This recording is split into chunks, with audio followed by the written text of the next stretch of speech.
Good morning. Ngasigi card ki message yeminarase ngasi ningdokaba numiko ningdokaba numisu oire aduga Krishna Dharma su oire ko adu Krishna Dharma gi aina mamangi hapta da hapkiba kaino do adu da hape tawbiro ko haidi manifestation oiro natraga haidi aina sum rashi gi matung ina haidi ke kat pe yaga dage khot kadage haba du matang da share tawgibne ko adu da hape tang follow tawraga dum tawbibe ko aina ningba oiraga di ningdaba ngaina haidi ningdaba oira ko ningba ngai yon adu manifestation gu matawba ko pa iraga thamba ko pa dum basu yai ko kaishu kaide ko adu ahamba da khoi gi card ki message yengasi ningti gi lawthok daina haidi 3 cards katang lawthokjarage ko adugi matungda timing of haba sai pe yengase ko ngasi goina haidi pungpham se haidi karam karam pungpham phage haba do da hape yengase ko number 1 number 2 number 3 ko haidi first card second card and third card ko do ahamba card khanba ngai yengase ko haidi first card ta lai se pot se ngasi goina haidi chaple pe yai ko chaple pe ya haragadi leng dabani khangde amani khangde ko stuck toroga lebadong tawi ko aduga hadi kitang thengna khona dumaina gumba lakpo to engonda delay oibani khangde natraga stuck tawbani khangde kitang satisfy oidabani khangde amai tor kar leiriba adu kem khan kanu hadi just my laksajani na ngasi natraga so hayeng trang se mai laksajani na hadi dumaina katang khandopio ko ahamba laiba card se matung ina haragadi ani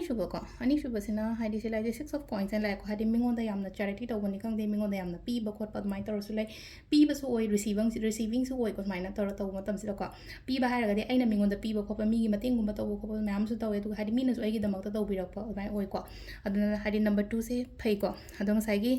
keno so ibnena Krishna Dharma so ibnena aina an habda kitang leitaba lairaba gumba gi mating gumba tawbiba hadi phi nong kat khot do hadi kaning dre khala se hadi leitabam da mating pangbi badi ai no ko dumba mayam do machu gi phi phane hanga pane har se phi hanga pane har se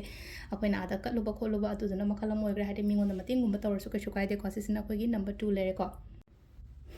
aduga ahum suba ko ahum suba se magician lai ko magicians haibagi a traditional ina klai ko hadi ina khali ba ina pame foli do hadi thon bangam ba keno to bangam bane masile se aduna hadi manifestation gumba yam to biyo ko hadi manifestation gumba to adu aina khali ba ina ningi ba thabak to hadi phajana yamna discipline naina thabak to ko hadi adu da hadi akoina thabam to mata manifestation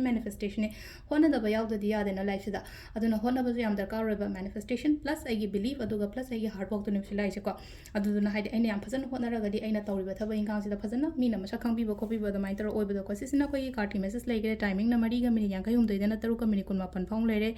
nipan ga minute mari dai na mapan ga minute fu phang lai re ko dai 12 ga minute yang kai ma thoi dai na pung tare ka minute uhum phang lai re ko adai yong pung mapan ga minute yang kai ni thoi dai na pung 13 ga minute 32 phang lai re duga amana amu ahing nongalam dai ahing dagi na nongalam dai 12 ga minute fu dagi na pung mari ga minute yang kai dai phang lai ko sisina ko gi ngasi gi oina afaba timing ko adu se lai re ko gi daily card message ma ya aduga monday so ibnin hadi cinnamon ritual gumba su to ba ko hadi kana toroga koina khubak senwan gumba hapaga blog gumba tobu ko poko